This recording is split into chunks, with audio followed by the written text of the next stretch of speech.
So superresolution of astronomical objects using a back propagation algorithm. The Here it should start with introduction, then problem statement or types of super resolution, then problem statement, new idea of super resolution, then algorithms proposed by others, how our algorithm is different, and conclusion and references. Then problem statement. Here what we are doing is basically we are taking astronomical objects photos. Those are generally captured by satellites and they are difficult to transmit it to the earth at very high rate because of the size of high resolution image. That's why generally we get low resolution images from the satellites. Now these photos generally have astronomical objects like high speedy comet and maybe so basically all the satellites and all will have those kind of images, and it's not possible to transmit it to earth which is thousands of kilometers away from that satellite at very high speed. So either the image has to be low resolution or and low in size. So and also the bandwidth is limited, so you can't transmit your data on a large bandwidth. So क्योंकि antenna limitation होता है वहाँ पे, so transmitting power is also a limitation in satellite. So because of all these limitations, what we are trying to do is getting a low resolution image from a satellite. Now these satellite images can be multiple images of low resolution, and then combining their data will give us some high resolution image, but will not generate a very high resolution image because they are time lapsed images and as well spatial domain difference. So if spatial domain difference exists, then your pixel 1 is in image 1, pixel 2 is in image 2, but that pixel 1 and pixel 2 are differing in time. So although we can combine those four images and get a high resolution image, we cannot achieve a super resolution image, where super resolution image is based on multiple algorithms. Right now we are using back propagation algorithm, and this actually helps us build a data which is not easily visible in low resolution image, like speed of the comet, the metal contained in the comet, etc. And that's why we are going for the super resolution images. So that is our total idea, and once you get the speed and all the velocity numbers or the metal with which that object is made, you can avoid the celestial object collisions and prevent some solar system damage by damaging that particular comet with some missile or something. So that could be a very big aim, but right now we are focusing on making a super resolution image, and then that too a specific super resolution image for the astronomical applications. And so new idea of super resolution images: if you have two pixels which are far away, you will just see two white dots and you will not get a detailed information of it. So basically depending upon what kind of source you have, source of light, generally these comets and all are reflective type sources. They take light from sun and reflection is what we get. They are not self glowing. Some of the comets which are glowing, that is because of the friction and the atmosphere around them, they are burning and then they are emitting a light. So there are different ways that astronomical object can emit a light, but for a low resolution image it becomes just a point source and do not give any special features. So here are few examples of microscopic images.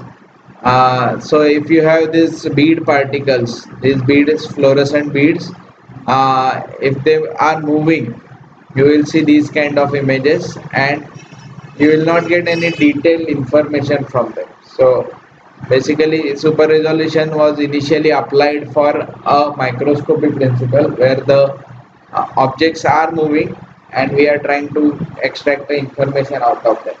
This is quite similar in the case of astronomical objects also, because most of the comets and planets are moving. They are not stable, and we need to get some information out of them. So we need a high resolution or high aspect ratio information from those images. So what is basically a super resolution? I can show you two images here where nanostructures are shown with low resolution image and a high resolution image. So features are lost in low resolution image. You can see overall green color and some luminance. But with high resolution image, these are the two images taken, one from the optical imaging system and second is from SEM. SEM is scanning electron microscope. So you can clearly see the fine structures with SEM image, as well as it's not only green, it has multiple colors and porous structures. So this is one of the nanostructuring applications of super resolution image. But obviously this is actual machine changing super resolution. Means here you have a low resolution image, you are not converting it into a super resolution image. We are actually using a different imaging system, so that just to comparison I can show you what a super resolution image can do here. So what is super resolution? So take multiple low resolution image, merge them, that's quite easy, and get a super resolution image. But that will just give you first stage of super resolution. So yeah, what you call it as a reference image, and that image will have all the details that you require to create a super resolution image, because they will not blend together, they are time deferred. So multiple low resolution image, even if you take images after 1 second and if any object is moving, it's time deferred image. So their pixel won't match. So your low resolution images once merged will have lot of variance. That is sudden changes, black and white noises or high frequency noises. So this is one of the example. Here we have a comet resolution. I guess you have to change something like how you lose a resolution with paint. So this is an example of comet. So what important information we are losing in this? So this is the scaling operation. You have to give better examples than this. So give one small picture and then zoom picture with a cropping, so that you can easily understand. So here what we have lost is the shape of the tail, as well as speed information is lost because it looks lot faster, and stretching effect is there. So these all damages can be done with just by changing the resolution in field. But so now this is totally, this should come before you start your project. What is grayscale image? This is just introduction to the image processing. So this should come before whatever I have talked about. So there are different types of images: color images, black and white or grayscale images, and a pixel, that is black and white image, or what you call as binary image. So all three should be together. So next, start with what is image, and everything should be in one slide. About this grayscale image, then depth in grayscale image. So there are 255 levels, 0 to, then this is this is wonderful. But then you only talked about grayscale. There should be a slide which has a color and a black and white image also. So otherwise don't talk about this, but you can talk about a image, so then don't call it as grayscale image. Then depth of the image and resolution. So here what we are showing is absolutely what we are going to do. How R looks when it's 100 cross 100, 50 cross 50, 20 cross 20, 10 cross 10. And now after that 5 cross 5, 2 cross 2 and 1 cross 1 has absolutely loss of information. So rather than showing your astronomical objects, this is a much better picture to explain what a super resolution image is all about. Now here, major super resolution application lies from 20 cross 20 to 50 cross 50. where your sharp changes are turned into a smooth changes. There is no need to go for 50 cross 50 to become 100 cross 100. So where our project stands is what we receive is 10 cross 10 or 5 cross 5 में जैसे दिख रहा है. By merging we can get up to 20 cross 20 straight away without loss or adding of any information. And with our algorithm we should reach 50 cross 50 SR. That is our aim. We are not trying to convert 50 cross 50 R to 100 cross 100. And you must remember this, no information can be generated. If it's not there, it's not there. If you show me this 2 cross 2 or 1 cross 1 or 5 cross 5 and ask me to determine a letter, not possible at all. If I say to looking at 2 cross 2, it looks like O, you have to accept it. If you look at 5 cross 5, it looks like I, you have to accept. So we are not adding any nuisance to the image. We are not adding any unuseful information. Once we can see R, like in 10 cross 10, it's might confusing between A and R, but in 20 cross 20, we know it's R. We are improving its resolution so that smoother features like R has a bend in its leg or R has a shadow of its own can be extracted from 50 cross 50. So this slide is what you are going to explain at most. इस पे बहुत ज़्यादा time spend करना है. Now others, what others have done. So we generally don't care about what others have done. Whatever you say, they have to accept. So taken a grayscale image, noise filter, global background correction. They have done adaptive thresholding, morphological filter, comet based region finding, region space filter, and then comet regions. On parallel hand, they process comet section, brightest region finding, head wide. Generally, comet has that feature.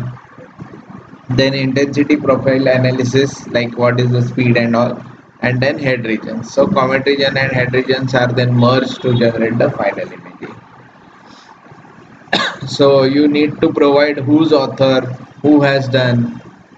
So you can't just give some block diagram and try to explain.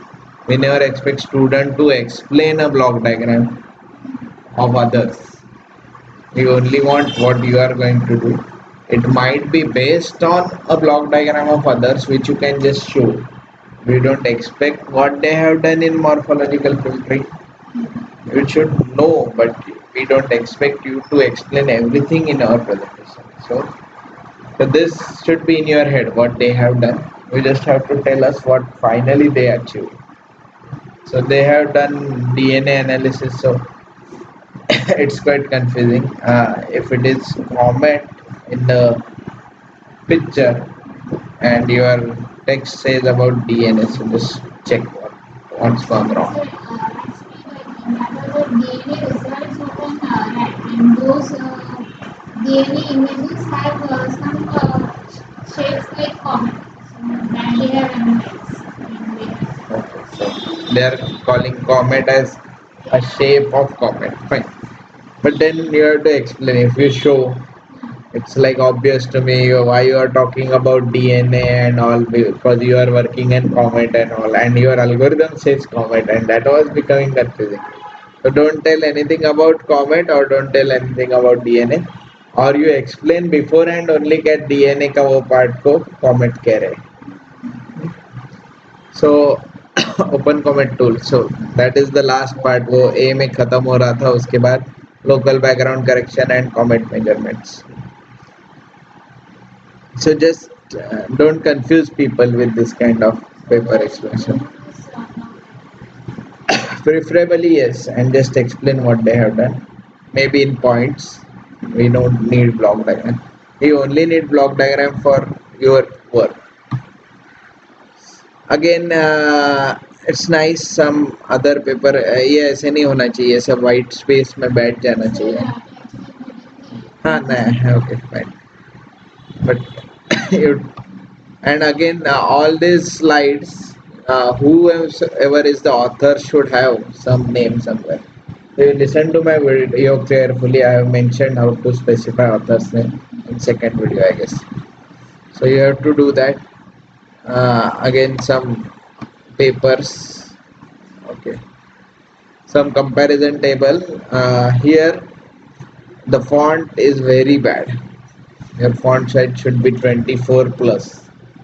We have seen enough of V8. You can make this slide bigger only for this slide, because throughout you are showing V80 V80. So you have actually wasted this much of white or useful space from the slide by just showing V80. There is no extra information we are getting. So if you ask if it is not mandatory, you can overlap your content onto your VIT, keep VIT in the background if it is not mandatory to show VIT on every slide. Then you can use your slide, and if this slide don't have titles, so this should not have. So I will stop video here and continue in next video.